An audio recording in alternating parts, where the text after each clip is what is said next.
G'day and welcome to Inforunners. We're at the halfway point. Thank God for that. I might be able to get some sleep after this.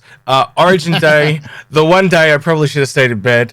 But I've got Paul here and I've got Algared with me, and they're going to probably make more sense of it than me.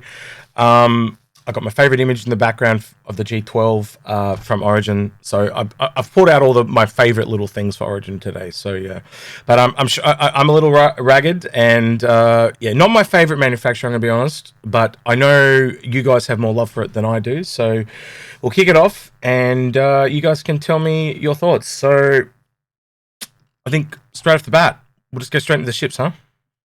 Yep. 100i series. I think I'll smash the series together if that's okay with you two. Yep. Your thoughts, Algared, on the 100 series? I think the 100 series is great as a snub ship. It's small. It has good cargo. Even the 135, really good cargo for what size it is. They're light on the armament, just like any starter ship. And they really are a starter ship. My beef with the 100i series is just the price. When you compare it to an Aurora, a Mustang, or even a C8X, the price just says it's not a starter ship, and yet that's exactly what you're getting. No, I agree. Actually, that's something we probably should have talked about at the start, is the luxury tax. But we'll get back to that. We'll talk about that at the end then. How about that? So yeah, Paul, your thoughts on the 100 series? They're good. I'd never suggest anyone buy one. If you can get one from a giveaway or get a discounted, get it for like $45 compared to like what it is. I think it's like $50 or something like that usually. For a starter package, it's all right. But it's good for what it does. It's a fantastic kind of intro. It's the best of the jack of all trades, the best of the best in terms of the sorts of intro stuff. But I kind of wish the more high-end Origin ships had a bit of the variants that these ones do. But the pick for me of the three is the 135 C with the cargo. But as you both said, I think you got better ships in that price range. So yeah. All right. The 300i. Or the 300 series. While we're here, I might also mention that this is the Warborn CCU for today. So you save $5. Bring it back to the pre-100 series launch price. Yeah, exactly. So yeah, save $5, and I think you can get it for $5. So yeah, Paul, your thoughts on the 300 series? And I know you're going to talk about this one, so I'll leave the image there. So yeah, go. Yeah. So the 300 series, I think, is better than it's credited for. It's got a lot of flexibility and it's got a lot of firepower. And its interior space is pretty nice. Plus, it's got a cargo bay, exterior cargo bay. So it's got a lot of things going for it that other ships don't. I wouldn't necessarily choose just like a stock 300 over, say, a Titan for like new players, or if you want to get that sort of like size range. But we still haven't like a lot of things. We still haven't seen range. We still don't see the kind of range. I believe the 300 has a better quantum tank than most of the ships of its size. And specifically, the 315P has probably one of the biggest quantum tanks for the ships of its size. I don't think there's anything that size, in terms of fighters that are, or fighter-like craft, single-seat ships that are as good as the 315P. The 315P has like 12 SCU of cargo on top of that. So it's got even more cargo, and it's got its own size 2 tractor beam. So if you're a burgeoning trader who wants to go long distances but not break the bank, then you've got yourself the 315, which is fairly good for what it does. And I would say it's one of the best smuggling ships in the game, because for right now, and I think even in the future, smuggling is always going to be high value, low quantity goods sold at premium prices. And you need, for a smuggling ship, you need something that can be stealth pretty easily, that has speed, lots of acceleration and speed, and small profile, and something you can sleep in, so you can like log out if you need to go out, someplace different, and has long range because you don't have to stop and constantly get fuel. And the 315P is just perfect for all of that. So it's ticking all the boxes, isn't it? And I keep hearing people say that and I haven't confirmed this myself, but people keep saying the 300 are getting the air series at the the system that the 100's got as well, which extends its range. I personally haven't heard that, but I keep hearing people say, yes, but it's got the... So... We'll wait and see. Yeah, we'll have to wait and see on that. But as Paul said, the 315p, larger cargo hold than most ships its size. It does have good quantum. It does have good speed. Yes, it loses its size 3 weapon on its nose, but it picks up that tractor beam, so it really does become quite a versatile little ship. Not just the tractor beam, it's also the fact that that's a utility hardpoint. I think I'm going to be honest with you, the 315p is the exception to the rule when it comes to a lot of these Origin ships in my book. I think this is the one to kind of keep an eye on, because we still don't quite know what other utility things you're going to get, and that it's the only, you correct me if I'm wrong, but I'm looking at all those starters, it's the only one I know of that's got a utility, aka the tractor beam. And that makes it very different from not just all Origin ships, but all starter ships. Yep. I think the next one that gets it's a Cutlass, but correct me if I'm wrong. Yeah, certainly in the ships. The only ship I can think of off the bat that has the utility mount is the Argo. And that's... yes, that's true. And that's only recently entered the fray as being originally it started off as just a snub ship for the Idris and the Javelin, and it became a flight-ready ship, But that's the only other one that's said to have utility. All right, Algared. And anything else on the 325A or 350R that you'd like to add? If you like racing, then the 350R or the M50. But if you're not into racing, then I don't think the 300s are nice, but yeah. The problem with the 300s is that aftermarket add-ons you can do. So you look at that price and go, oh yeah, it's not too bad. Like even if you use the 300i with the Warbond and go, oh, $55, 300i ship. But if you do the aftermarket add-ons like the clock and the blankets and all that, you suddenly got an $80 or $90 ship, and that is just insane for a ship this size. I think they got too greedy with the marketing there. Charging $5 for a coffee machine or whatever. Like it should have been like $1, not $5, but whatever. It's a tale for another time, I think. Paul, 400i, your thoughts? I know we've just had this one, so we can probably make this one short and sweet. Fantastically designed ship. It's a camper ship, but other than that, it's really niche, really niche. Anyone who's like a typical kind of, I want to be a trader, don't get a 400i. I want to be a smuggler, don't really get a 400i. I want to be an explorer, 400i is really not that good. It's this awkward place where it's better than the medium ships, but not quite as good as all the larger ships. Just on paper and just in statistics wise, it's a good ship. It's just, she's just not really designed to be competitive. She's designed to be more easy to maneuver around and pleasant to fly. That's about it. Yeah, I agree on all points. I agree on all points there. Yeah, it's a luxury camper van, kind of sums it up. Easily the best Origin ship they've done layout wise in my book. That ship line is starting to really develop. Algared, your thoughts on the 400i, please? I think it does make a fairly good explorer ship for its size, mainly because it's got that cartography table at the back. So in that point, it actually is better than an Aquila, because the Aquila doesn't have that cartography table. Yeah, but the Aquila does have the sensor suite in its top turret. So I think it does fit into that exploration aspect a little better. But if you're looking at exploration and being able to haul your finds, it does have that limited cargo. It doesn't have. It's only got room for an X1 bike rather than any bike or any other vehicle, and so it is, as Paul said, it's kind of hamstrung in that sense. So. Yeah. All right, we'll have to wait and see how that cartography table pans out, because yeah, as you're suggesting, it could be quite strong. It could be, well, I'm not going to say it's going to be nothing, but we'll wait and see. Well, the only other ship we know with that cartography table at the moment is the Carrack. Yeah, exactly.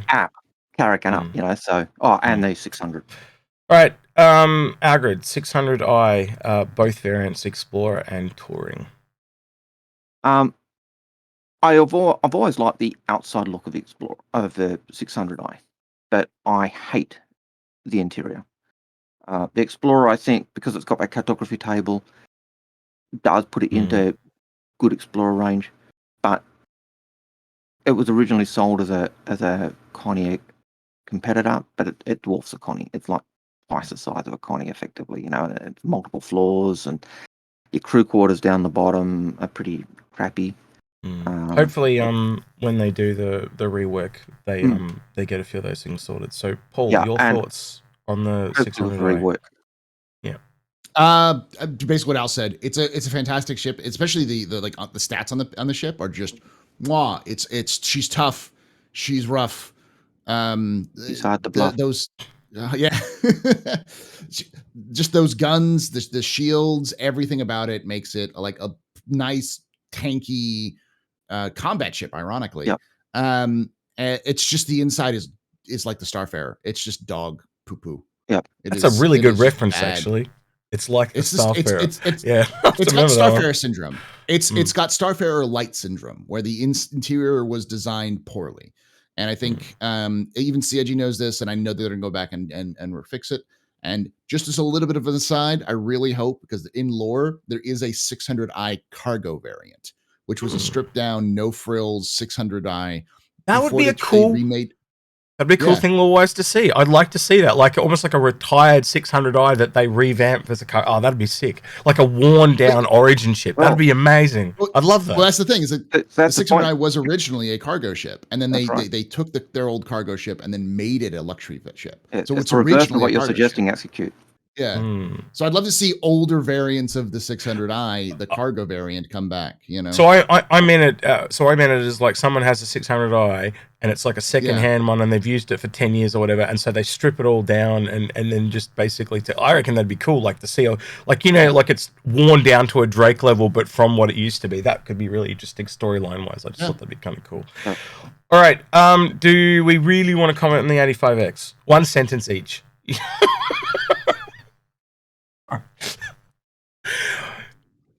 The 85X, Paul. Let me know. One sentence really quickly. No, just do whatever you want. I'm just being a dick. It's a good travel ship. That's it. It's nice and small. You can travel around a little bit. It's all right. It's great for if you have an A90 or like a. I think it may fit in the Carrack. I don't know if it does or not, but it's like that kind of thing. It's a great little snub ship, but it's a snub ship. I'd probably lean more towards an M50 if you wanted something like this, but that's just me. Algared, Well, in law, it was the M50 competitor in the company, and it lost out against the M50. Why buy it if it is a snub ship? If you got the 890, you get that as a freebie. Yeah. And if it's a snub ship, it's a snub ship. Snub ship with the Quantum. That's all it is. It's a nice little taxi for another person, but that's it. 890 jump. I'll let you go. Algared, you shoot for this. So, I really like the 890 jump. It requires a small crew, and that's another thing with the 600. That 600 is very soloable. The 890 not quite soloable, but you can get by with a very small crew. It does have a hangar which can take. Currently, you can get a Terrapin in there. You can get fighters in there. You can load 3 arrows in there at the moment. It does have a cargo hold and garage lift. It should carry more cargo than it does at the moment, but there's a glitch that stops it being able to carry its full load. I like the ship. It does have a lot of wasted space in terms of what it is, but it fits with that luxury transport guest idea, and it does have crew quarters for, apart from those 3 luxury suites, for 8. I think unfortunately, due to its size, it probably might not get the rework it probably needs a little bit. And when I look at it, it's clear to me they kind of worked from the bottom up as they built it. And I think because of my biggest complaint that is, I always complain about those stairs to you, Algared. Yep. Like it just, It's a glaring thing I can't get past. And I think that luxury thing's a little bit trod on there.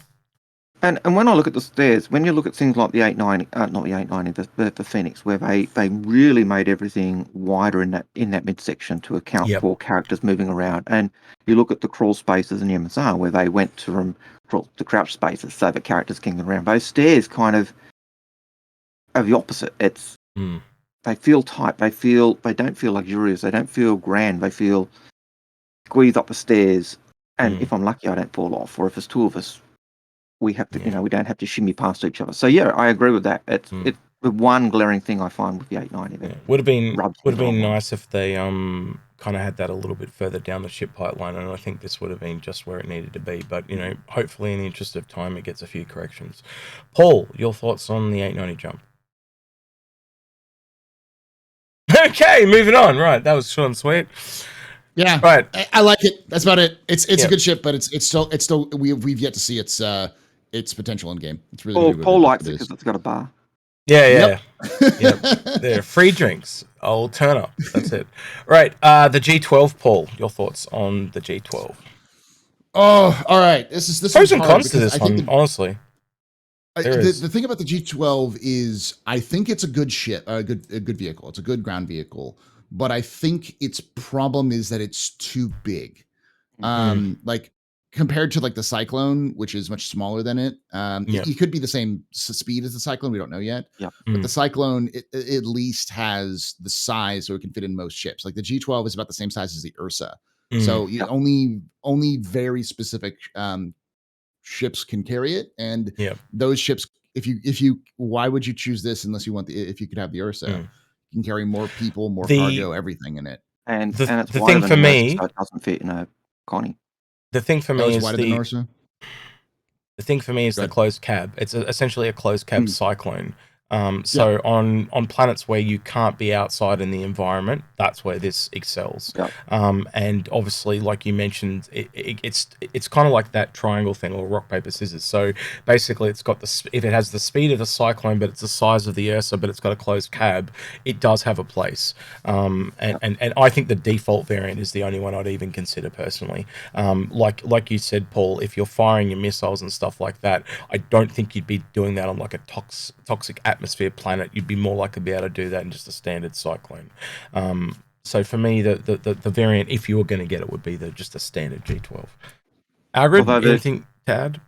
No, pretty much it. Although the G12R is the best looking one of the lot because it looks like a racer.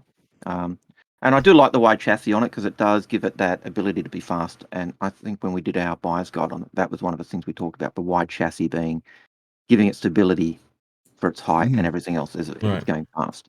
So it can go fast and not flip. Yeah. But the speed, the wide chassis does mean it's wider than an Ursa. I think it's higher than an Ursa, wider than an Ursa, slightly shorter than an Ursa. Less cargo than an Ursa, less crew than an Ursa. But it's faster. That's the big thing. The speed and the closed cab. It really is like a Cyclone and a Ursa had a baby, and it does have a place just because of the closed cab. I'm not saying it doesn't have a base. Here am I defending an Origin ship against Algared. What the hell is happening? Whoa! Right. Okay. M50. We kind of talked about this. Algared alluded a little bit to this before. So like the 85X, this one above the other one, Algared. So what did it win? Why did it win? Tell me that part. Okay, Origin was out to create a racing ship that would win the, or could compete in the Murray Cup. They wanted a ship that would replace the 350R.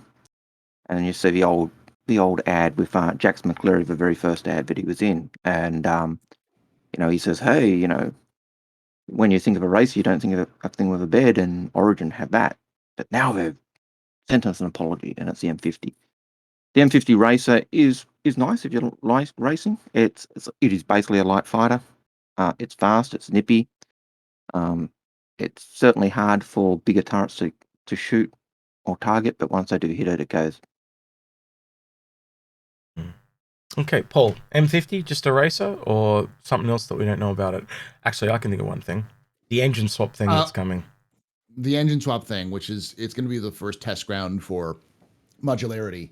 Especially with modular engines, because engines are bespoke right now, and they want to eventually have entirely unique engines that can be swapped out for different types. So what's the variant, Paul? Fast and faster? Like, I'm just trying to see the engine variants here. What is you could easily see it as more efficient, so less fuel consumption. Right. So you lose some speed or some acceleration for some fuel consumption. You could easily, or you could have something that is higher fuel consumption goes faster. You could have something that is more energy efficient, or it can allow for more transfer of Right. power from place to place to allow So for different easier race turns. conditions, Yeah. essentially. Yeah, exactly. Kind of like wet Essentially. tires and dry tires in a weird. I know it's Exactly, not the same, yeah, but yeah. You know, even things like There's- stealth engines and yeah, increase its stealth and ability. stealth and more industrial stuff as well. I mean, whatever. The M50 is in lore was actually an interceptor for the advocacy for a while, but didn't do very well. But Yeah, so it was supposed, wasn't it supposed to be the replacement of the for the Avenger. For the Avenger. Wow. It's like, why are you gonna care? Are you just gonna strap? Are you gonna strap the criminals to the exterior of the chassis? Where are you gonna sleep in the bed? Yeah. But I do think it's still used in that because of its speed. They do still maintain. I think the law got slightly tweaked a little bit. They do maintain M50s for the speed interceptors, but yeah, it's certainly not the replacement that it was originally envisaged. It's like in the United States we have police forces that use high like sports cars as interceptors.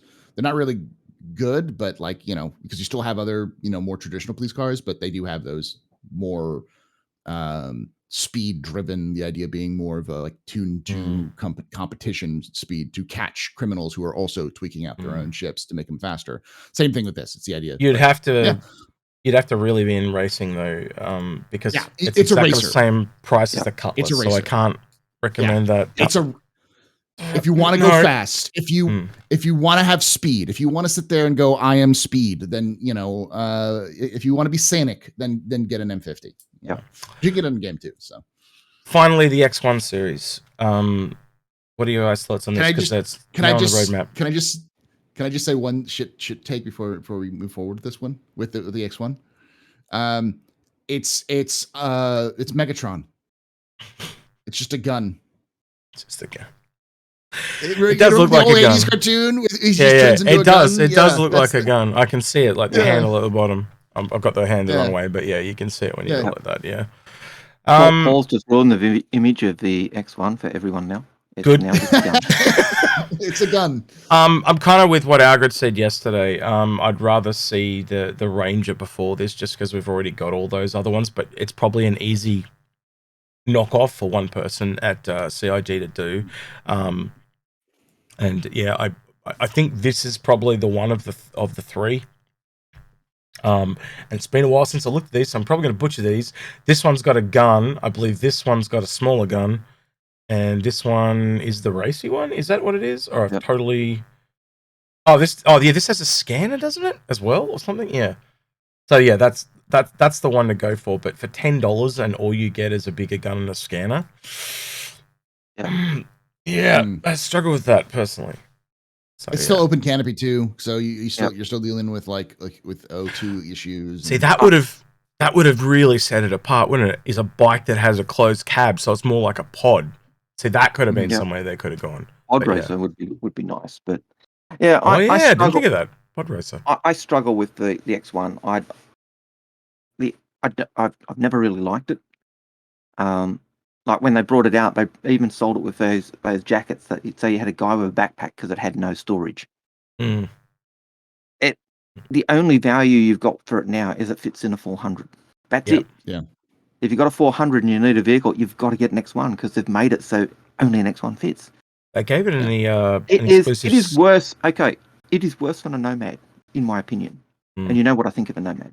Yeah, it's got it did come with an exclusive skin too, so that kind of tells you what they think of it too. So yeah. The other thing is that it's just a human version of the Nox. That's all it is. Yep, that's what it is. And I think if there was no Nox, this would have a place.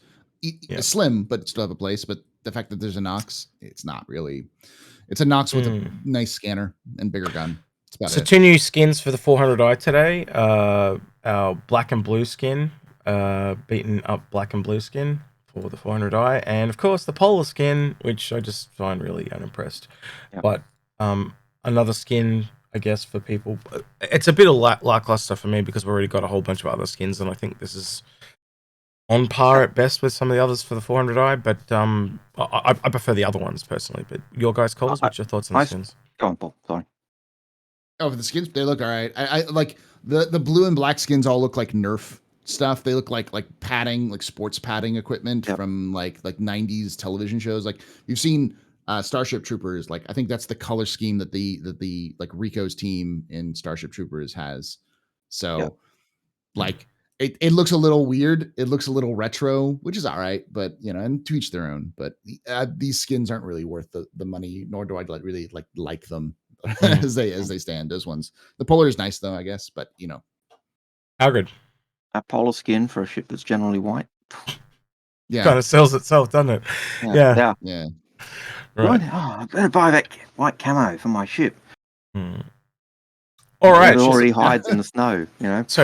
So Paul's not going to be with me again until I think the last day, Paul, you're back with me on the schedule for. So, and Algared's been dropping in when he can as well. So I don't actually know who's up next on the schedule, but yeah, tomorrow we'll be back again. Let us know your thoughts in the comments below. You know how I feel about Origin. I just want them to have more gameplay. Paul and Algared definitely still think there's they're worth saving. I'm not so sure. We'll wait and see. But yeah, obviously that CCU there. If you're also trying to get your chain together, I think it's just under the Spartan though, so I don't think you can use it with the LTI. Yeah, it ended up being just under the Spartan. Yeah, so I don't. It ended up being $50.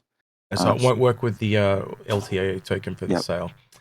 All right. Other than that, let us know your thoughts below. Feel free to roast me on Origin if you wish in the comments below, as you tend to do.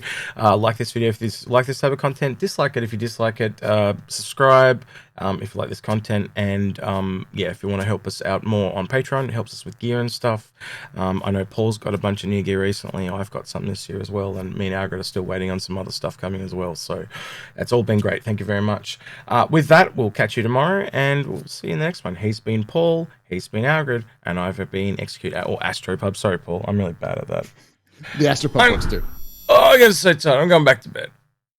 Go to bed. Thank you for watching. Like, subscribe, follow the channel. Yeah, all of that stuff.